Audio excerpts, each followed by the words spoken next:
What's up, guys? I'm here. I don't care what's going on. It's not going to stop me. I'm going to be here. We here together. But for those of you that don't know me, my name is Dominique.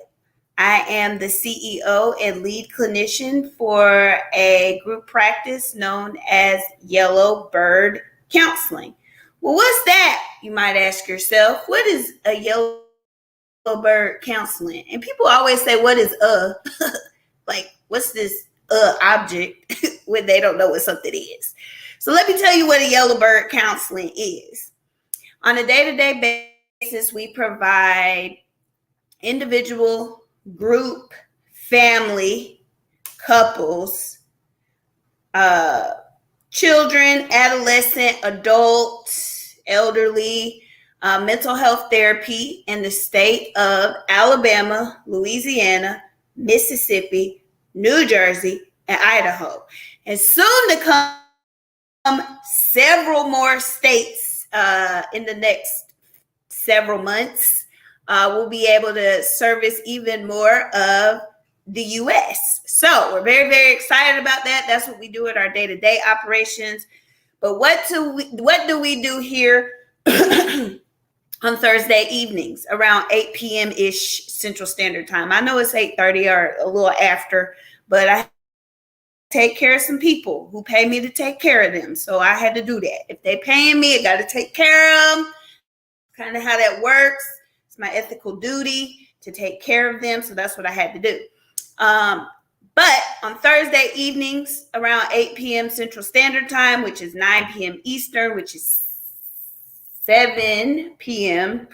Mountain and 6 p.m. Pacific, we educate the general population on reasons we could all benefit from having a therapist outside of simply just having a mental illness. As we talked about last week, there's a difference between counseling, there's a difference between therapy, and everybody who comes to see a therapist doesn't necessarily need therapy. They may just need counseling, which is shorter term, and we're not treating any symptoms of a mental illness. So there you go. You don't got to feel like something is quote unquote wrong with you if you see a therapist, because you could just be going for counseling. That's between you and your therapist. Ain't nobody else's business. You could say, oh, I'm going for counseling. I ain't going for therapy. Whatever. We'll meet you where you're at. We'll take whatever we can get if it means that we have an overall healthier society and all that. So that's what we do. And as most of you know, this month is Mental Health Awareness Month, and this week is actually Mental Health Awareness Week. So we are in the week of the month, okay? So we're going to be closing out the month. I say closing out because I will not be here next week due to being in a wedding. So I'm not going to be here. I'm going to be doing stuff to be in a wedding. And so just so y'all know.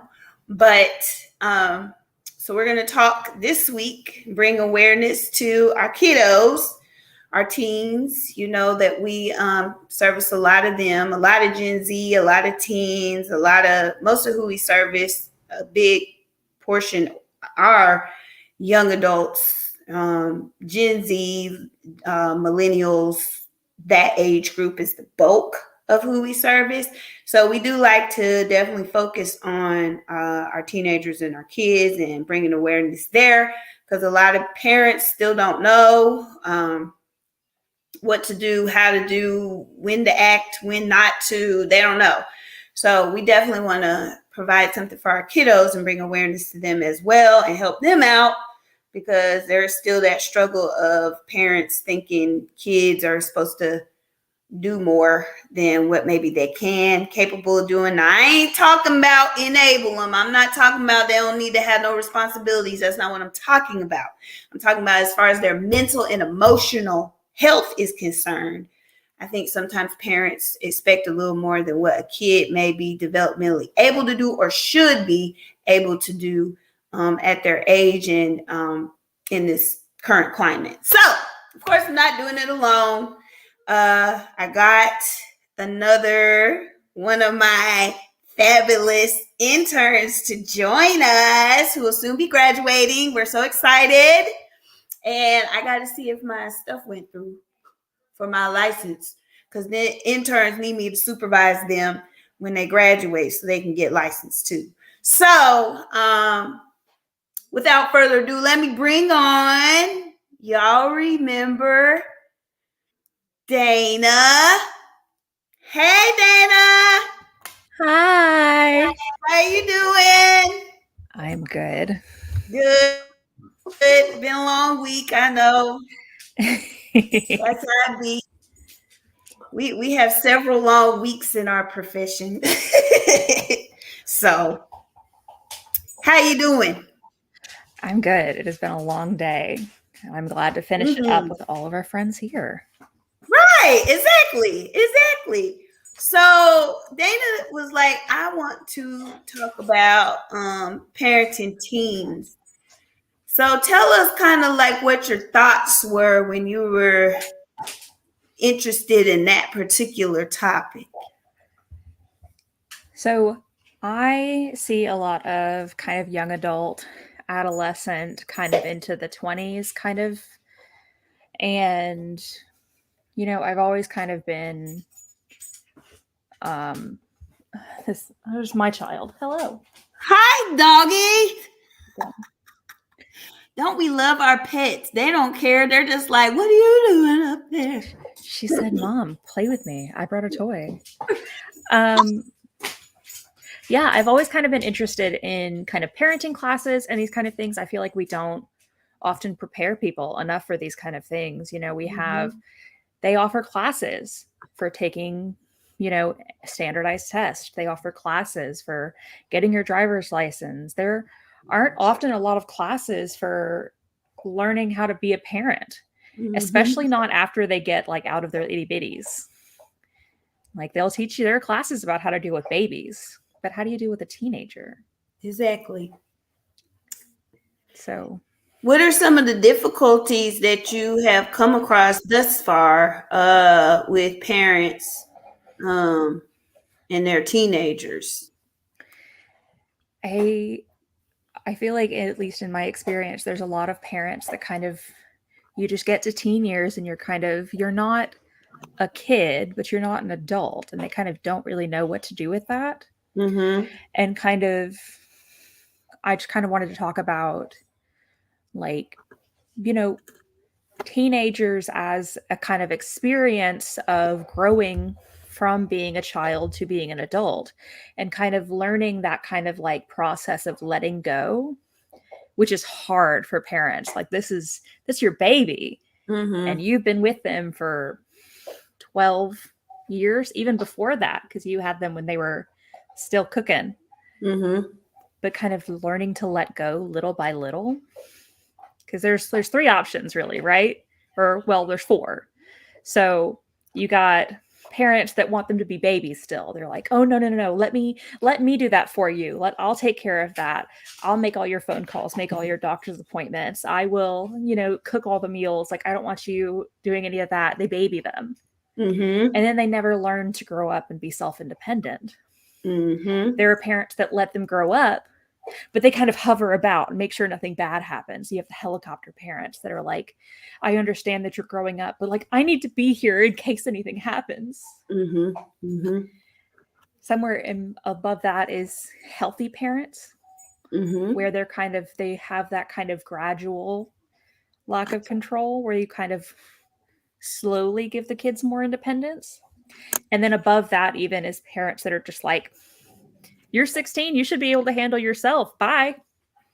I'm gonna leave you alone for 5-6 days at a time. And just kind of end up with the parent having to, or the kid having to like take care of themselves and grow up even a little bit too fast. And so kind of finding that sweet spot of like learning to give them that freedom while also having expectations and still being there for them. Yeah.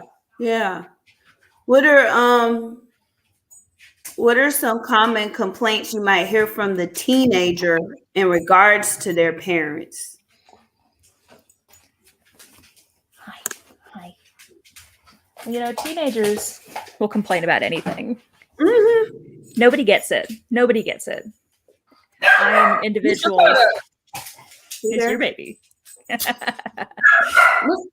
Hi, sweet girl. Nobody's ever been through this. The dogs is just dogging today. Nobody gets it. No one's ever been through this before.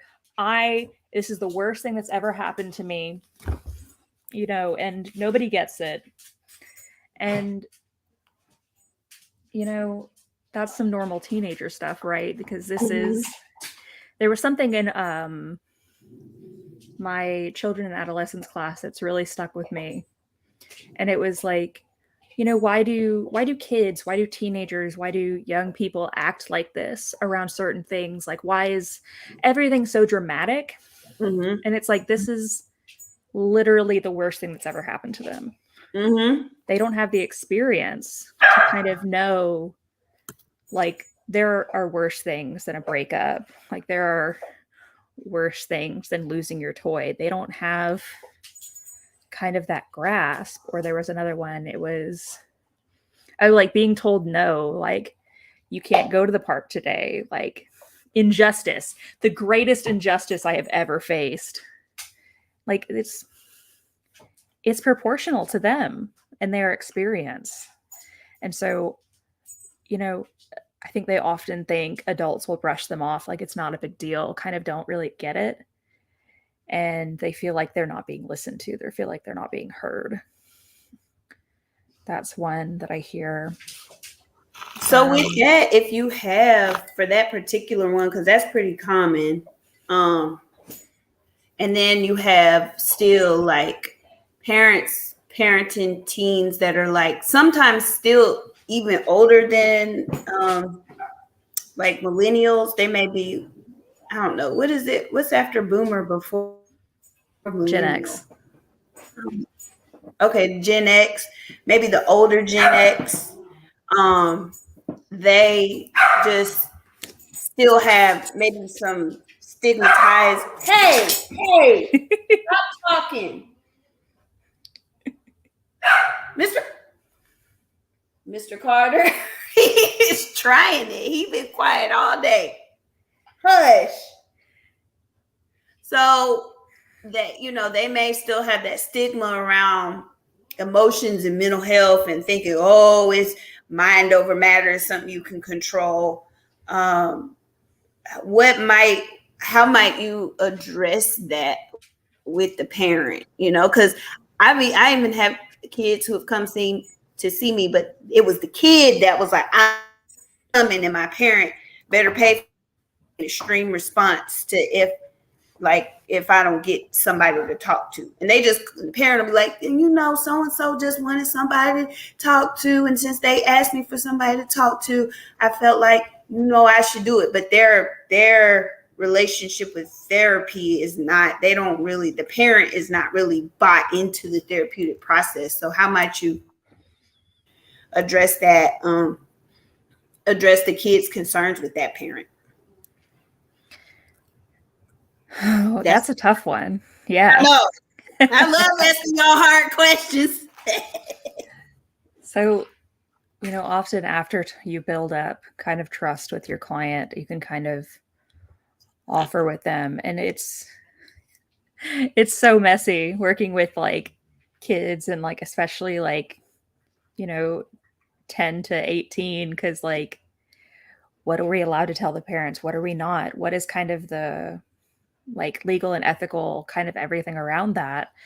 And, still maintaining that trust with both parties. It's such a fine line to walk, but kind of often I approach it with the young person as like, your parent cares enough to have brought you in here. Mm-hmm. They are bringing you here, or they have signed you up, or they are paying for it.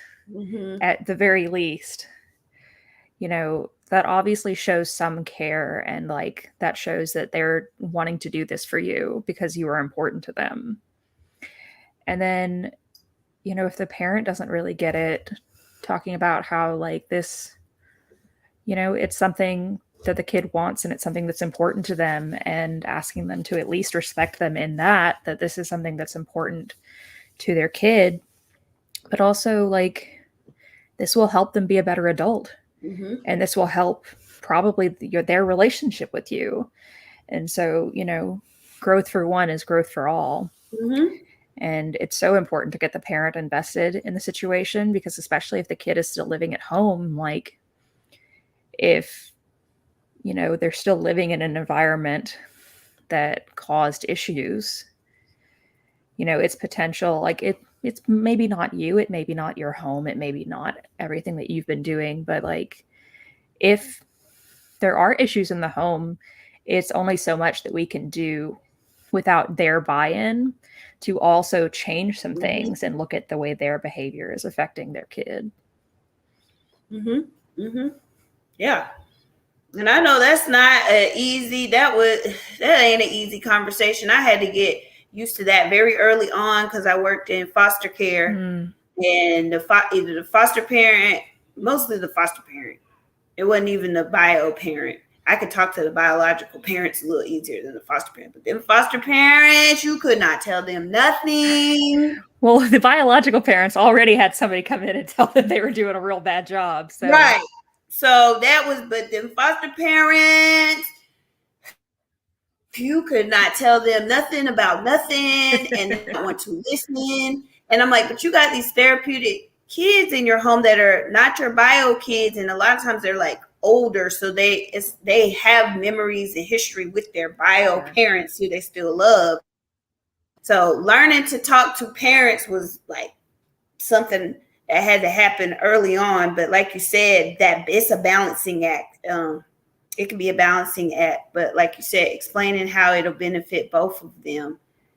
For the parent to at least try to have boundaries instead of barriers, because I think sometimes parents get so wrapped up in I'm the parent, you're the child. And like I said, this is more as we progress more generationally, maybe millennials probably are more willing to listen a little more to their children, but Gen X, older Gen X and baby boomers are like parent-child power dynamic. Yeah, and it's like, actually... Go ahead. Say that actually touches on something that I really wanted to talk about. There is, in looking at my... this isn't actually what I thought it was. In looking up my research and stuff today for preparing for this, I found an article from NIH, which is News in Health, monthly newsletter from part of the United States Department of Health and Human Services, talking about parenting teens from 2019. And one of the things that it talks about is, building kind of that communication with your child. And especially as a teenager, one of the really big things that prevents open communication, you hear a lot from parents, like, I just want the best for my kid. Like, if they have something, I want them to come and talk to me about it. But a lot of the times, the reason why the child doesn't feel safe to bring something to the parent is because of the parents or the guardian or their adult, whoever that person is in their life, their own emotional reactivity, which is a very generational kind of thing. Like you're saying, that it happens a lot more in older generations. This kind of idea of the child as an extension of me, as a reflection of how I parented, that like if they've done something, it's going to look bad on me. And they have this kind of immediate reaction of like, how could you do this? Like, how could you do this almost to me? Mm-hmm. Sometimes they'll even say it, how could you do this to me? Like when somebody comes to you and they're like, Mom, I messed up big. And they're like immediately like, and kind of, that's something that I would recommend to all parents, is learning how to kind of set that aside and be like, okay, what happened? Yeah. So that your kid can come to you with these things and bring that to you, whether that be, I want to go to therapy, or like, I'm thinking of harming myself, or you know, I got somebody pregnant, like I hit somebody with a car, whatever kind of crazy, terrible thing, you want them to be able to come to you with it, and kind of being able to set aside that immediate internal reaction to be there for them and support them emotionally, because that kind of relationship with your kid will go the long way. Mm-hmm. And learning how to, like, yes, they're your kid, but just seeing them as a human being in that moment Yeah. and being able to connect with them human being to human being. Maybe like if a kid walked up to you on the street and expressed an issue, how might you talk to them? You know, you might talk to them a little calmer. You might talk to them with a little bit more restraint and a little bit more unbiased, because this is a stranger kid. Mm-hmm.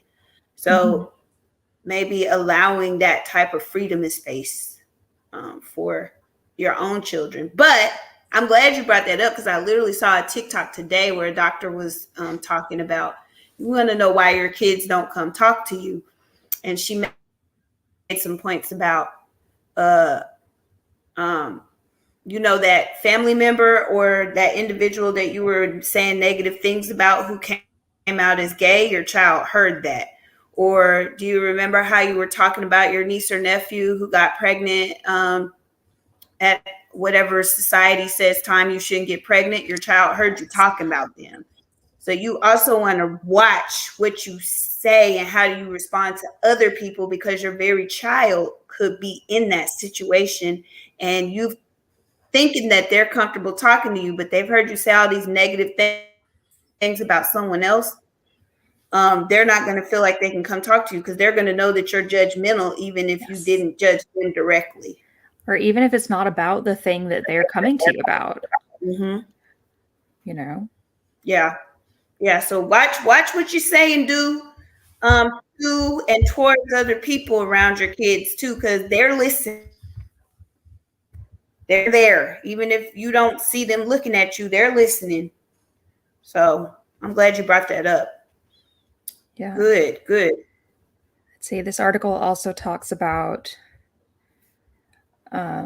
building positive relationships, you know, praising and celebrating victories instead of just, you know, the bad things. That's something that I also really try and do in therapy, because we can talk a lot about negatives and what's bothering you and what's bad and what don't you like about yourself. I start all of my clients with, like, tell me what you like about yourself. Tell me what you appreciate Mm-hmm. about yourself. Like, and so, you know, not having one of those families where like A's are the bare minimum and it's not acknowledged, but like less than that is like a big deal. Celebrate the A's, celebrate the B's. Be disappointed in the C's, sure, and like encourage them to do better, but like you have to celebrate your kid, not just reprimand them. And also what's at their functionality level, because for some kids, a C may Yeah, honestly be the best they can do. especially as it You gets just older never and know. like classes are harder and some kids are just bad at certain things, you know? Yep, yep. And that may take some time with a therapist to figure out what is my child truly capable of and what is my child like really just not, like they struggle with that. What is Yeah. that? There's you got to figure that out. Literally, it has taken me and a parent, like for one of my clients, it has taken us a couple years to where I can confidently say, oh no, your kid can do it. They just don't want to. I can say that now, but it's taken a lot of meticulous combing through and a lot of very close assessment for me to be able to say, okay, this kid can do this. They just don't want to do it. But there are some Yeah. kids that honestly, even if they want to do it, they don't have the developmental capacity or even just, whatever to be able to do it, but they're doing their best. Yeah. Even as like highly intelligent person now in grad school, like getting a professional degree, like there are classes that I celebrated to see.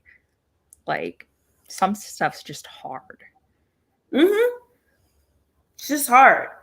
Now if they're getting zeros, we definitely know they didn't try at all. But if they're, get with the therapist, because again, with the client that I work with, we had to break down what they were making on assignments, and it got to that where it's like, okay, it's not a zero, it's a 5 out of 10 though. So that looks like an attempt was made. Yeah. So why do we have a 5 out of 10? Oh, because that was very hard. Okay. Well, what did you do to prepare for whatever that thing was? Yeah. I studied and blah, blah, blah, but I still got a 5 out of 10. Sometimes it might be the teacher too. It might not even be your kid. Like, they didn't teach it in a way that I got it. And then they wouldn't talk to me about it during homeroom. And I tried, Mom. I really tried. Yeah, I hear that a lot. They don't want to talk to the teachers. And I believe them. I believe them. Because these teachers be burnt out. The education system at large for K through 12 is just not great, especially in our state. So when the kids tell me they tried to ask the teacher a question and I email the teacher and the teacher don't respond and the parent email, I'm like, yeah, they telling the truth. Especially they got the most impatient teachers in math and science. Oh, Lord. Yeah, I saw a TikTok yesterday, actually, a really good one, where this like an educator had called a dad and was like trying to talk to them about an incident that had happened today, and you could hear the kid in the background yelling, "It wasn't my fault. It's not my fault." And he was like, "Why is no one speaking to her? Why are you speaking to me and not my child? She is communicating. Speak to her. Mm-hmm. She's a person." And I think that's really a really big part of it. Like, of course, you love your kids unconditionally, and sometimes it's just difficult to show it. And so kind of thinking about your kid as an adult, or like as a individual human, not a reflection on you, not a part of you. Like, they are their whole individual person with needs and boundaries and preferences and struggles and joys and everything. And, it's normal to knock heads and not agree with your teenager. Mm-hmm. It's normal for them to want to hang out with their friends instead of you. Mm-hmm. I tell my clients this all the time. Teenage years are a struggle of where do I belong? Mm-hmm. And they're going to spend their whole adult life with people their age. They need to start learning how to acclimate to people their age and become part of that group. And so it's both normal and important for them to want to hang out with not your family, which can hurt. I'm sure. But, understanding that they are finding out their own needs and preferences, and they're exploring themselves, and they are learning and growing, and being there to cheerlead and support them through that. And be there when they mess up and they come to you like, "Hey, Dad, I got to talk to you about something." Like, that's... Yeah. This is a good one. And I'm going to let Dana respond to Magnolia's comment. The biggest issue that me and my daughter knock heads about, getting her to be more social and wanting to go places, even going to therapy. It's like pulling teeth from a healthy mouth. How might a parent be supportive in that?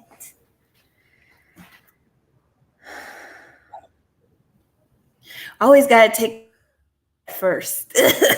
Let's start there. You cut out. I didn't hear that. What was it? Oh, I said, no, you always got to take a deep breath. Start there. I got to think first. Yeah. Think first, speak second. Right. My perpetual life struggle. Yeah, in the same kind of way that teenagers aren't going to want to hang out with you, there's a joke about like teenagers is when you like sit in the car when your mom goes to get groceries. Like, sometimes it's that, and sometimes it's personal preference. Sometimes they're tired and they have other things they want to do.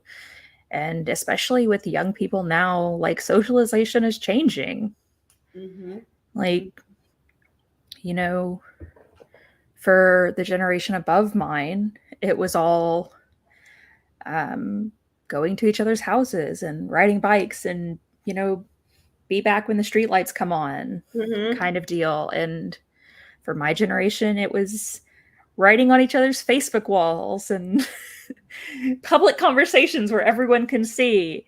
And now it's a lot more, individual, more texting, more kind of even more um, technology centric. And so sometimes what we can like see our kids doing is not everything that they're doing. Mm-hmm. And Yep. so kind of having, if you're having concerns, talking to your child, like I said, in that kind of non judgmental way, like, hey, I am just concerned and I want to make sure that you are doing these things, like that you are not just isolating and, you know, being alone because that's concerning for me. Or, Mm-hmm. you know, if that's it, or if I want to spend time with you, I would like to do these things. It would be really meaningful to me if you would do these things with me. Mm-hmm. You know, keeping that relationship open and like different, but like also making them an equal part of it Mm-hmm. instead of just, I want to go do this thing. And so I am going to do that. And I want you to come too. And being more collaborative can often help a kid like um, be more receptive to kind of going out and doing things with you. Mm-hmm. Because, like, I don't want to go to the zoo in the summer. It's hot. And And it so really smells. if you want to ask me to do that, I'm not going to do that. Like, it's too hot. I'm not going. But like, if you ask me, like, what's something that I would like to do, like, I might agree to go to laser tag with you.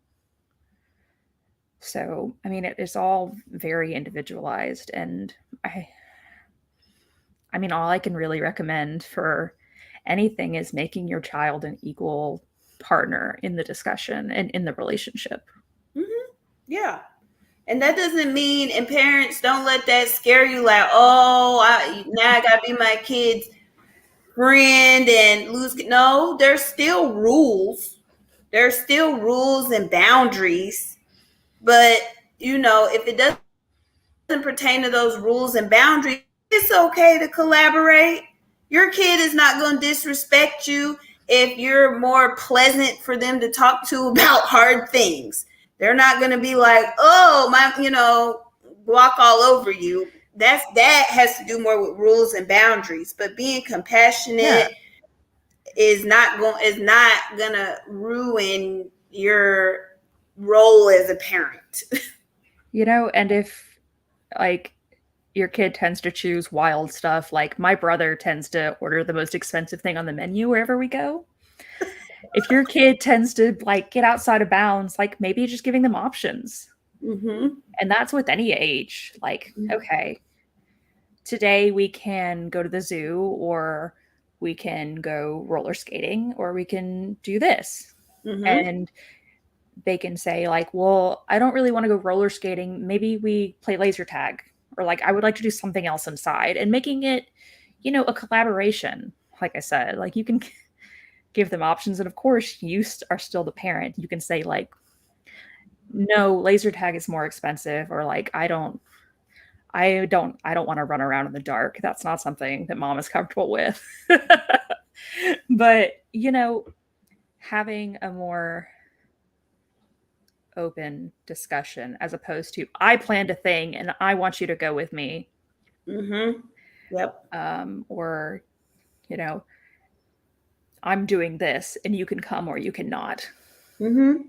And also asking them, because there's the flip side. I'm thinking of another client who is very close to their mom, and may even want sometimes for their mom to come in to a session and have a heart, like, so that the kid can feel supported in sharing, because the mom is actually a place of comfort. So there's that too. You got to decide, is it something that your kid can safely have more freedom in? I mean, and that a therapy is a great example, because you know you can send your kid into therapy and they be safe. That's what we would hope, of course. But if they still need you there for extra support, ask them if they need that. Like, do you need mom or dad, or are they or them to come with you, or no?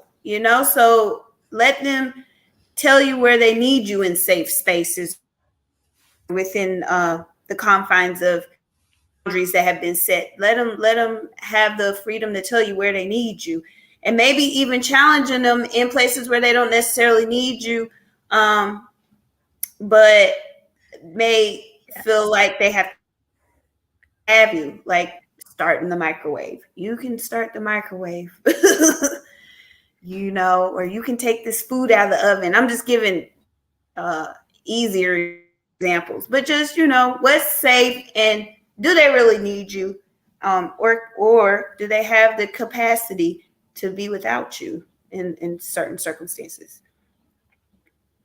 Yeah, and that'll kind of change, and that's also very dependent on, your kid and where they are and what they need and everything else and what they've been through and everything in the whole world. But like finding your child's ability and their boundaries and kind of pressing on them Mm-hmm. slowly but surely to help them grow if they're not maybe growing enough on their own. Mm-hmm. Mm-hmm. Yeah. And look at maybe how, if you contributed to that in any way.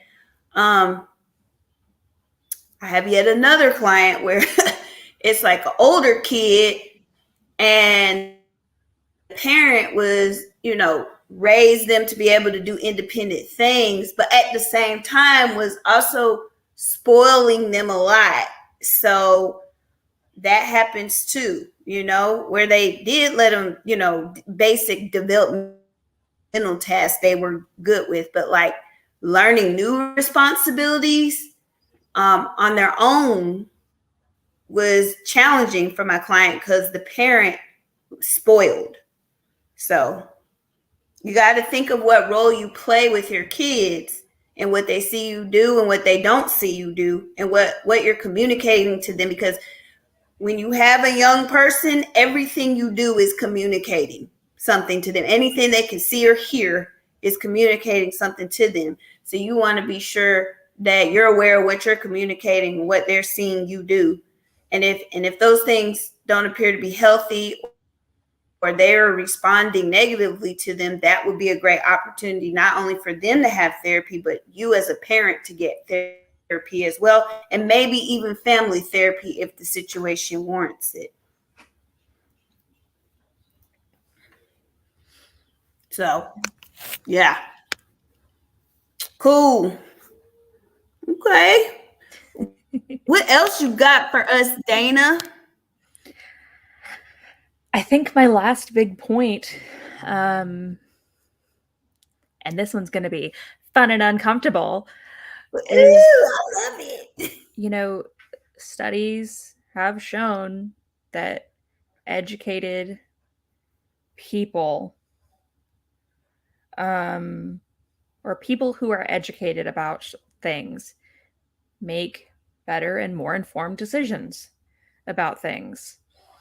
You know, whether that be drugs and alcohol, whether that be having sexual relationships, whether that be choosing a career, having difficult talks with your children and your young people is so important. Like, studies have shown time and time again that young people that receive good sex education around contraceptives and options and all the things wait longer to have sex.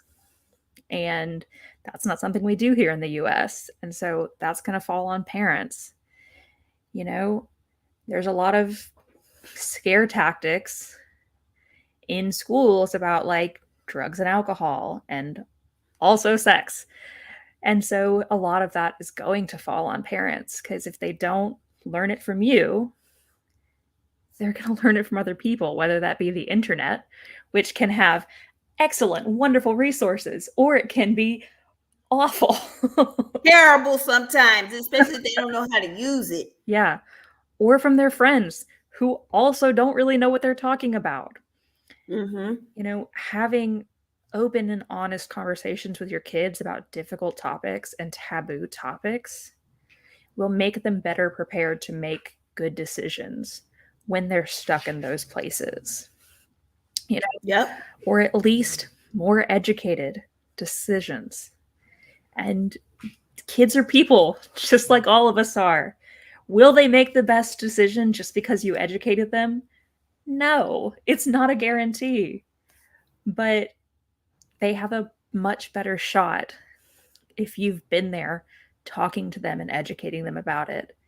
And even if they do make a bad choice, if you've been there and you've been open and honest and available, they'll feel comfortable coming to you with it. Yep. They will more likely feel comfortable coming to you with it if it ends up being something they need help with. Yep. And you can, and it could be a progressive conversation that you can have, you know, as their age permits it.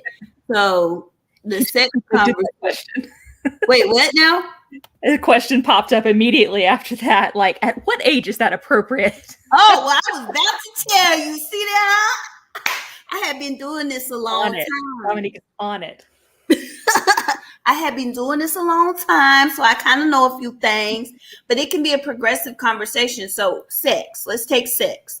So at 5 years old, you might not talk to them about intercourse, but you might talk to them about their body parts and how to handle their body parts, you know, and then boundaries and appropriate touch and boundaries, appropriate touch.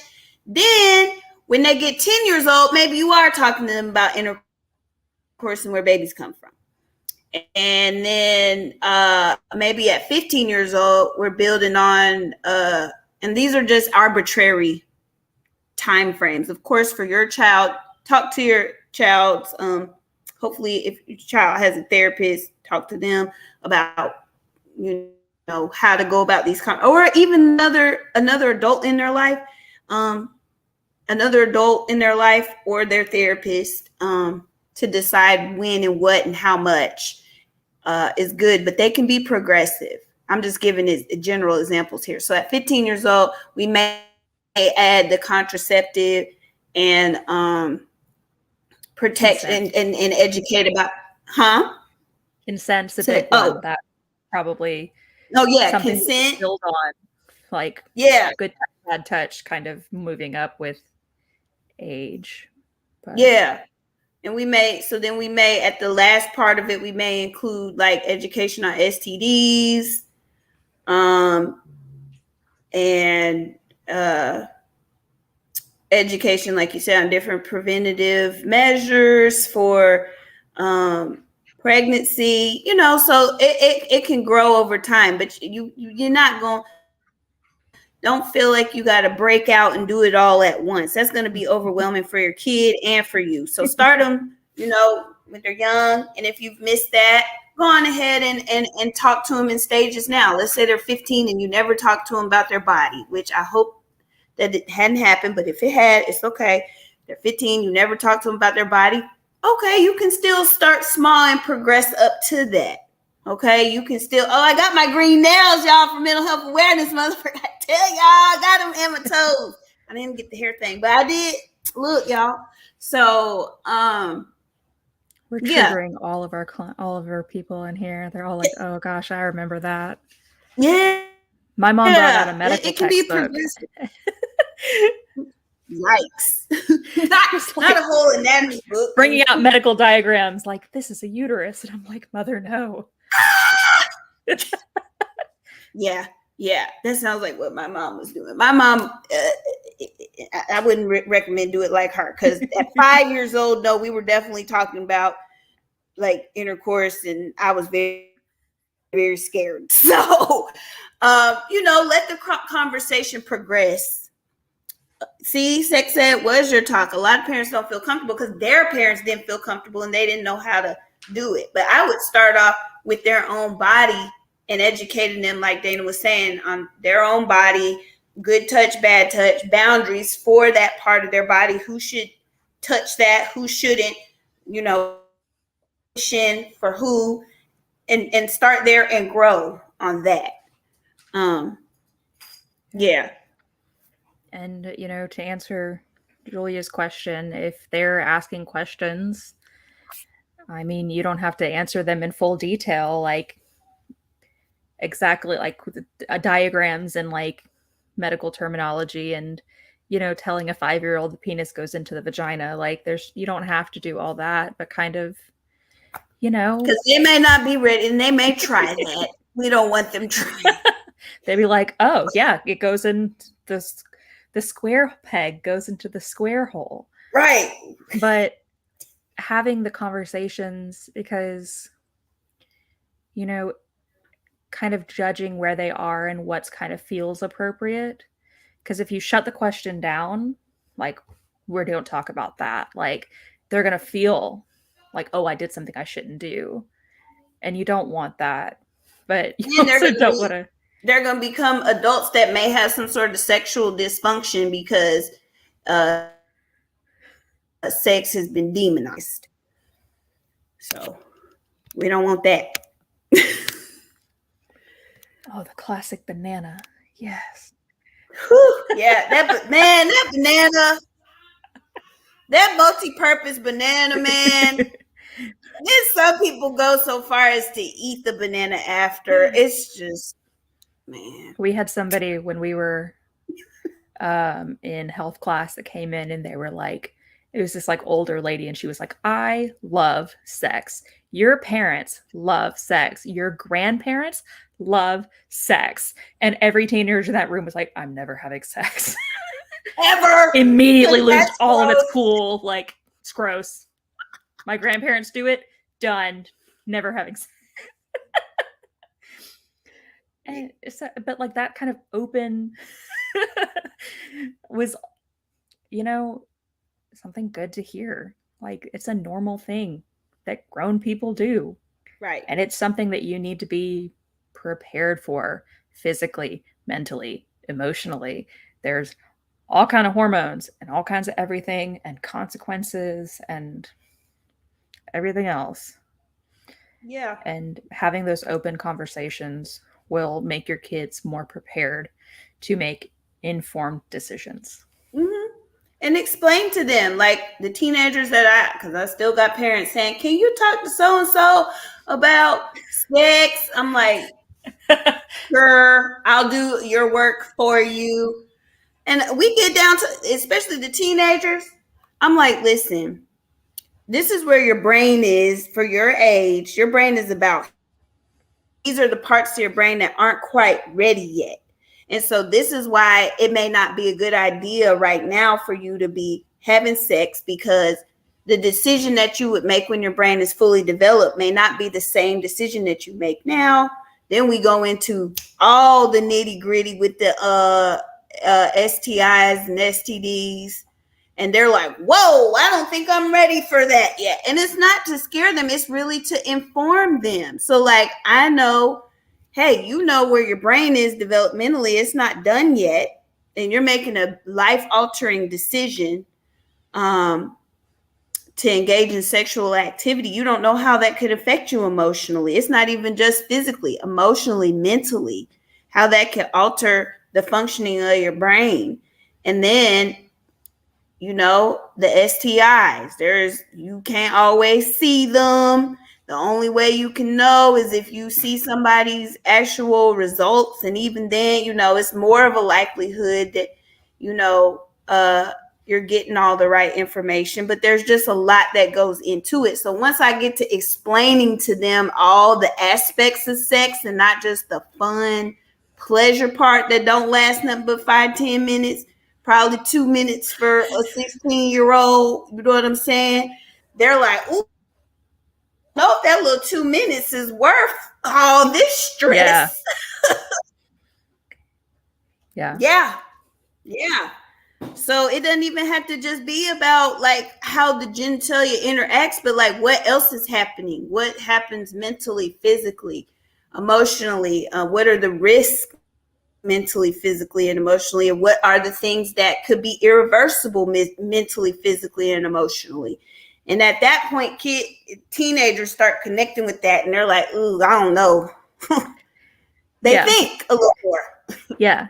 They start, you have more education, more information. They start looking at, okay, good thing versus bad thing. And they kind of look at it and kind of really, really look at it once they have all the information. Yep. Yep. Um, Magnolia said, when I worked at the 1917 clinic, I learned about a lot about STIs. There is a lot. Yeah, there is a lot, man. It's a lot. It's a lot.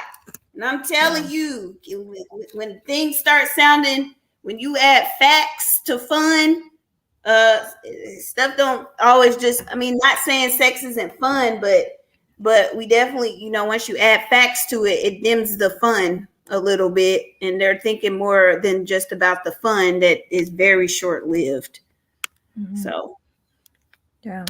And then additionally, like really looking at the relationship and kind of whether you really have the trust with that person to be that level of like deeply intimate and like that level of trust to really have in them, because yep. that is a very personal thing. Yep.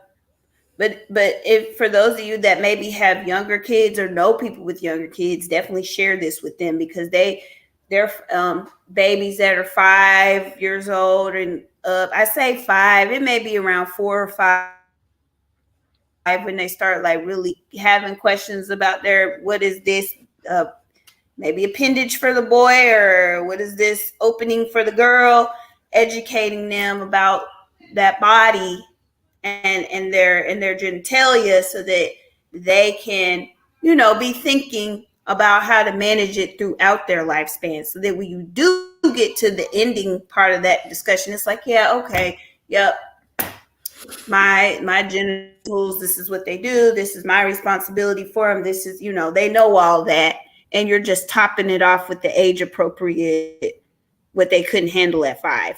So Yeah. Additionally, as a young child, knowing the, I mean, maybe not necessarily the anatomical terms, but like knowing proper names for body parts can be very good at helping communicate when something has happened, or prevent even something happening. You know, mm-hmm, I saw a thing and it was um, like they said something about like somebody touching your cookie, mm-hmm, and then they were like, okay, and then they were like, oh, well, cookie is what they call their like vagina, and it's like, oh, that's a whole other story then mm-hmm. that somebody didn't get because the kid didn't know how to communicate it, because somebody was Yep. uncomfortable with proper terms. Right. So, something to consider when talking with young kids about sex and their bodies. Mm-hmm. Mm-hmm. Yep. Yep. Well, thank you so much, Dana. Do you have any last comments for everybody? I mean, not really. Love your kids. I love your kids. You know, I make a joke that like, you know, because I'm not a parent, I have time to do all this research and learn about what the things that you can do, because I don't have kids of my own. And so I am always so grateful for people to trust me with their children, with their babies. They bring them to me and they're like, they want to talk to somebody. They could talk to you. And I'm like, yeah, I love them. I am here for them. I'm here for you guys. So let me know if Yep. you need anything.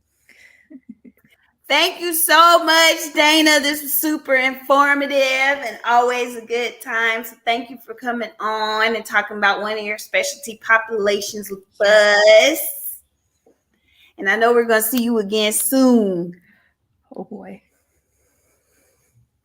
All right. Have a good one. See ya. Bye. All righty. So there's another one. Just making sure y'all are educated. And again, none of this stuff is easy. We do acknowledge that it's not easy. So that's why it's important for parents as well as children to be in therapy either together or individually together. So the parent seeing a therapist, the child seeing a therapist, and sometimes, like I said, the family coming together and seeing a therapist. And we have a lot of families that the parents see somebody, the kids see somebody, and then the family sees somebody else. We, all within our practice, since we do have people that specialize in different things. So we can get job done, and it's a lot easier if they're all seeing someone different in the same practice, because if the therapists need to collaborate or have a treatment team, it's a lot easier to do. So we might have Dr. Nicole doing the family, Dana might be seeing a kid, and then we might have Tiffany seeing the mom, and we might have Jennifer seeing the dad. It might be something like that. So definitely we have that level of support for families. So I'm grateful for my interns who will soon be coming on as staff therapists. So congratulations to all of them for that. Dana will be one of those, and actually will be an admin therapist. So that's kind of like a leadership role. So we're excited.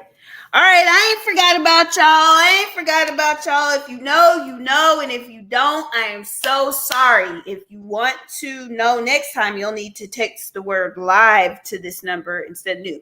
If you're looking for therapy, or if a friend or family member is looking for therapy, they can text the word new to this. So take a screenshot and text it to them. Say, hey, if you're looking for therapy, text the word new. This, or if you want to know what you about to miss because you don't know, you'll use the word live, because tonight is $100 cash app giveaway. And for those of you that were in the text community, what I said, I know what I said. So let me see. I never bring my utensils. I always just come over with my devices. Let's see. All right. Let me get it. So I'm going to call your name. You'll get a name and a number. And I'll say your name and your number 2 times. So you want your ears to be ready, because I'm going to say your name and your number twice. All right. Let me get me some paper. All right. Cool. Let's see what we got. I need to, because I'm behind. Little behind. I cannot see. So I got to enlarge this. Yay. Thank you. Thank you. I'm glad y'all enjoyed it. I thought it was going to be good as well. So I'm glad y'all benefited from that. We try to do our best to plan topics that are relatable and beneficial. So I'm glad it was a success. All right. I'm starting with Alexis Carl. Yep, that's where I'm starting. Alexis Carl. So Alexis Carl. Knocked my thing down. Is number 1. Oh, sorry. Got Instagram people over here. Okay, Alexis Carl is number 1. Alexis Carl is number 1.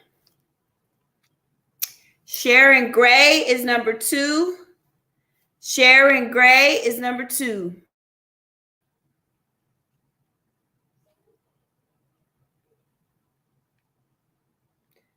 Tanya Betts is number 3.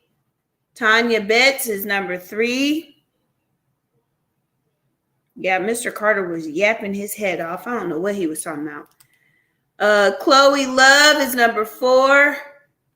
Chloe Love is number 4.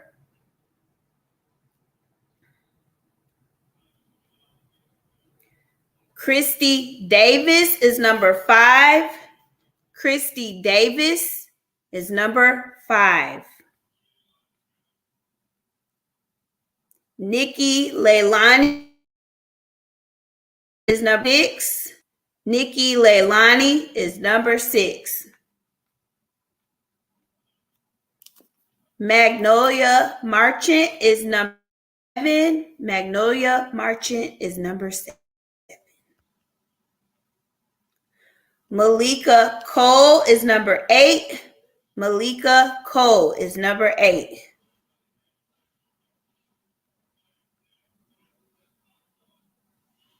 Amaris Samuel is number 9. Amaris Samuel is number 9.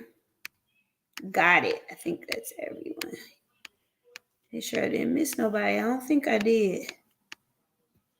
I don't think I missed nobody. Let's see. What y'all said? Oh, I was like, all right, cool. We got y'all. Now y'all know what I'm going to do. I'm very fair. I am. I like to, and remember that. Is Yellowbird Counseling fair? Yes. Not only are we very giving, obviously, but we're very fair. Okay. Let me share the screen. Share screen, because I just opened my tab. That's all I did was open a new tab, because y'all know I start right from the Google search. All right. Number, let's see, random number generator wheel. Okay, so I show it from start to finish. And there's 9. All right, so we're gonna put 1 is the minimum, 1, and the maximum is 9. Y'all ready? Let's see what we come up with. All right, drum roll.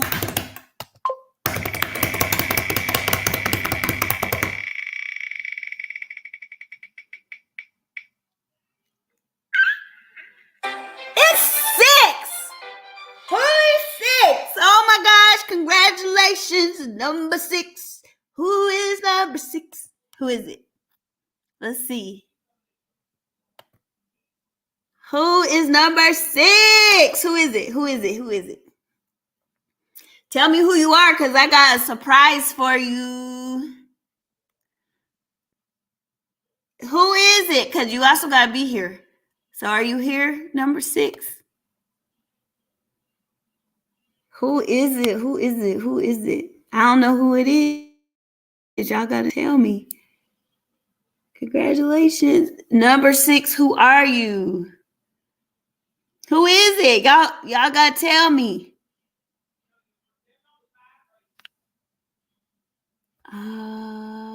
Okay. I can't.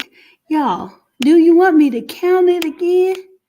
Or is number, now if number 6 ain't here, they didn't win. 1, 2. Let's see. 3. I don't know. 3. Who is it? Nikki. Nikki, are you here? See, Toya got me. Toya always got me. And help me keep up. You here, Nikki? She said, I think, Nikki. Let me look. Because again, I'll have to spin again if the winner not here, and you do not want to be here on tonight. Let's see. All right. Hold on, y'all. Let me see.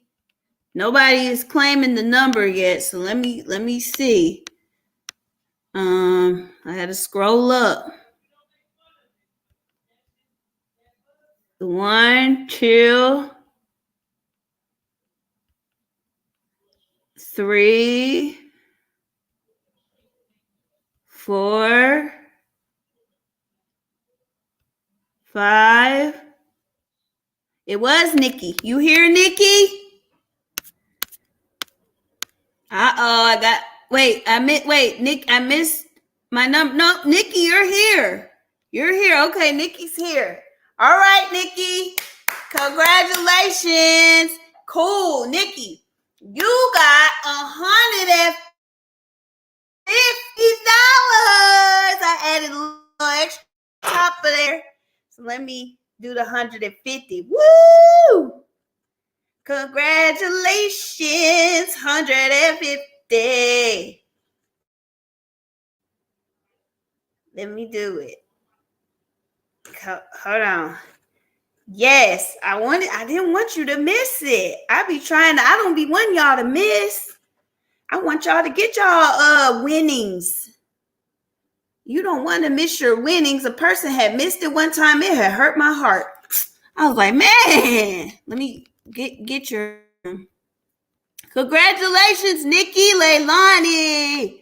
Okay, let's see. All right, I got you. See, I was about to put your Cash App in wrong.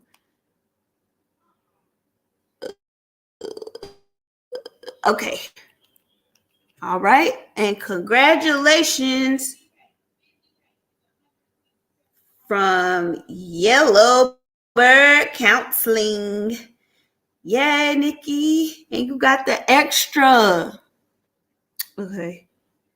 All right, let me just be sure. I think, yeah. Tell us you got it, Nikki. You got it. Tell us when you got it. Hold on. Just sent. Tell us if you got it. You get it, Nikki? Y'all see my green nails for Mental Health Awareness Month? Mental Health Green. You're so welcome, Nikki. Did you get it? Make sure it went through. It be killing me when folks, anyway, not you, Nikki. I was gonna say something about another. It be killing me when folks be trying to say I don't be a giving person because I give. It be killing me when folks say that because I'm just like, me? Me? Not giving? My therapists and clients and followers would say otherwise, but okay. All right. Cool. Yay, Nikki got it. Yay. Awesome. Perfect. Good. Y'all please share this live, especially if you have friends, family, coworkers with children and teens. Please share this so that they can get more help, ask more questions, and maybe reach out to us if they need it. You may you just sharing this live could be something that could change a family's life, really. I've seen families just their lives changed by all of them or one of them or whoever getting in therapy. So they may come to you and be like, thank you so much for sharing that with me. Because of that, I reached out to them, called them, and think of how rewarding that's going to feel. All you had to do was share, and you changed somebody's life by sharing and allowing them and connecting them to the help that they need. So definitely share this and encourage your friends and family to share it. And we're going to see y'all next month with a whole new list of topics. I'm going to see y'all. Y'all be safe and have a fun weekend. We'll talk soon.